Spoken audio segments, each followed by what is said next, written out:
जय माता दी। स्वागत है आप सभी श्रोताओं का स्पिरिचुअल कथा 1111 चैनल पर। आज हम आपके लिए लेकर आए हैं माँ दुर्गा के दूसरे स्वरूप माँ ब्रह्मचारिणी की पावन कथा और उनकी महिमा। आइए आरंभ करते हैं भक्ति भाव के साथ माँ ब्रह्मचारिणी की कथा।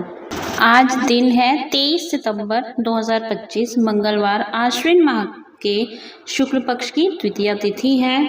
माँ दुर्गा की दूसरी शक्ति ब्रह्मचारिणी की पावन कथा। कठिन क्षणों में संबल देती हैं माँ ब्रह्मचारिणी। दधाना कर पद्माभ्याम मक्ष माला कमंडलू देवी प्रसीदतु मयि ब्रह्मचारिण्यतुमा। माँ दुर्गा की नव शक्ति का दूसरा स्वरूप ब्रह्मचारिणी का है। यहाँ ब्रह्मा का अर्थ तपस्या से है। माँ दुर्गा का यह स्वरूप भक्तों को सिद्धों को अनंत फल देने वाला है। इनकी उपासना से तप, त्याग, वैराग्य, सदाचार और संयम की वृद्धि होती है। ब्रह्मचारिणी का अर्थ तप की चारिणी यानी तप का आचरण करने वाली देवी का यह रूप पूर्ण ज्योतिर्मय और अत्यंत भव्य है। इस देवी के दाएं हाथ में जप की माला है और बाएं हाथ में यह कमंडल धारण किए हैं।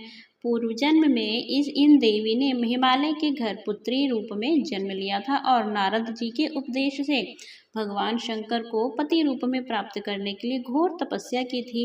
इस कठिन तपस्या के कारण इन्हें तपश्चारिणी अर्थात ब्रह्मचारिणी नाम से अभिहित किया गया। 1000 वर्ष तक इन्होंने केवल फल फूल खाकर बिताए और 100 वर्षों तक केवल जमीन पर रहकर शाक पर निर्वाह किया। कुछ दिनों तक कठिन उपवास रखे और खुले आकाश के नीचे वर्षा और धूप के घोर कष्ट सहे। 3000 वर्षों तक टूटे हुए बिल्व पत्र खाए और भगवान शंकर की आराधना करती रही।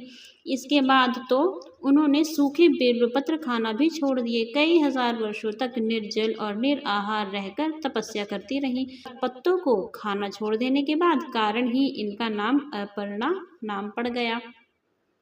कठिन तपस्या के कारण देवी का शरीर एकदम क्षीण हो गया। देवता, ऋषि, सिद्धगण, मुनि सभी ने ब्रह्मचारिणी की तपस्या को अभूतपूर्व पुण्य कृत्य बताया, सराहना की और कहा, हे देवी, आज तक किसी ने इस तरह की कठोर तपस्या नहीं की।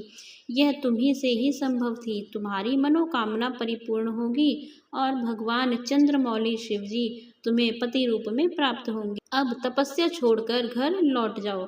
जल्द ही तुम्हारे पिता तुम्हें बुलाने आ रहे हैं। इन देवी की कथा का सार यह है कि जीवन के कठिन संघर्षों में भी मन विचलित नहीं होना चाहिए। माँ ब्रह्मचारिणी देवी की कृपा से सर्व सिद्धि प्राप्त होती है। दुर्गा पूजा के दूसरे दिन देवी के इसी स्वरूप की उपासना की जाती है। तो श्रोताओं, यह थी माँ ब्रह्मचारिणी की पावन कथा। अगर आपको यह वीडियो अच्छा लगा हो तो इसे लाइक शेयर करें और स्पिरिचुअल कथा 1111 चैनल को सब्सक्राइब कर लें ताकि आपको आगे भी सभी नवरात्रि कथाएं और धार्मिक सामग्री समय पर मिल सके। जय माता दी।